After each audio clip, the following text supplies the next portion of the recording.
Denial is not a river in Egypt. It's also a term being woefully misused all over the place. Let me explain. The Narc Ninja, bringing you the tools and tactics to heal and deal with users and abusers. And now the Narc Ninja himself, Christopher Fairchild. Hi, and welcome to the Narc Ninja channel, or welcome back. Bringing you tried and true, road-tested and approved tools and tactics to deal and heal from narcissistic abuse. This video is part of a new playlist I'm putting together for our channel of vocabulary words commonly used in our community of people who are survivors and thrivers who are healing from narcissistic abuse.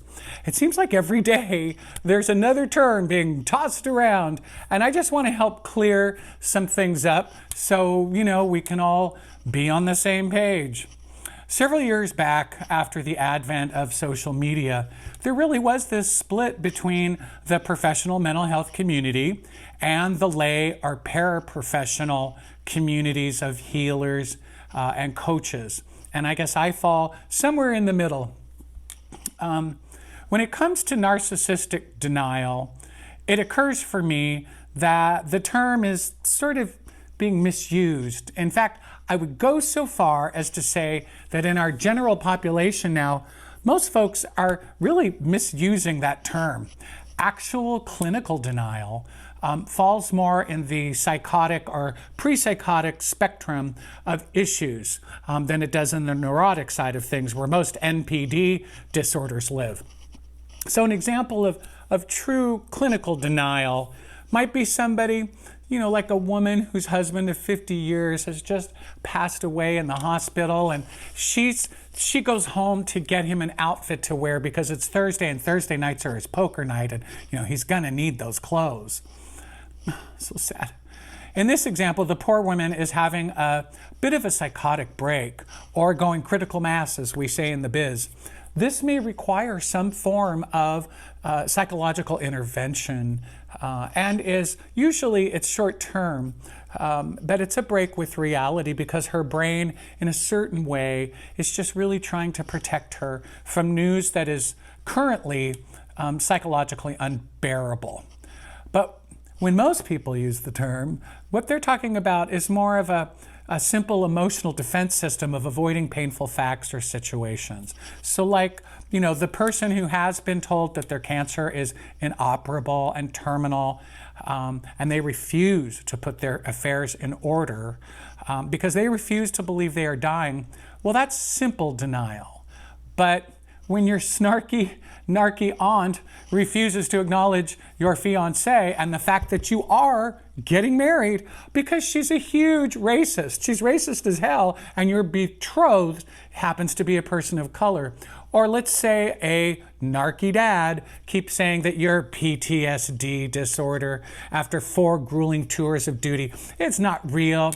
You don't really struggle or have a real problem because to him, it seems weak or unmasculine. Well, guess what? That's not denial. That's minimizing, and it's manipulative. In fact, these examples of what most of us are calling denial are just plain old narcissistic gaslighting. Trying to play I've got your hat, listen, with somebody else's reality or lived experience is one of the main weapons employed by the highly narcissistic. I mean, like I've said in another video here, if you are the aggrieved or wounded party, then the narc often feels as though you're stealing their limelight. You're stealing their thunder because, let's face it, the narc always wants to be the offended party and the victim because sympathy is like their favorite chocolate dessert. They soak that stuff up like a hungry sponge.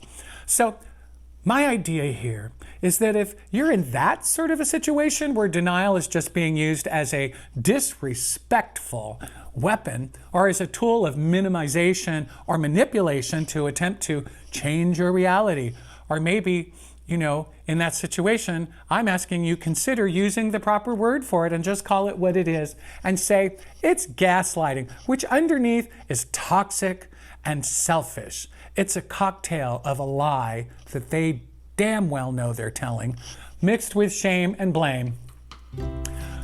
Thank you for watching and for spending some time with me today in this short video. I hope this was helpful. If so, please consider subscribing to this channel and share the video with your world and do all the things.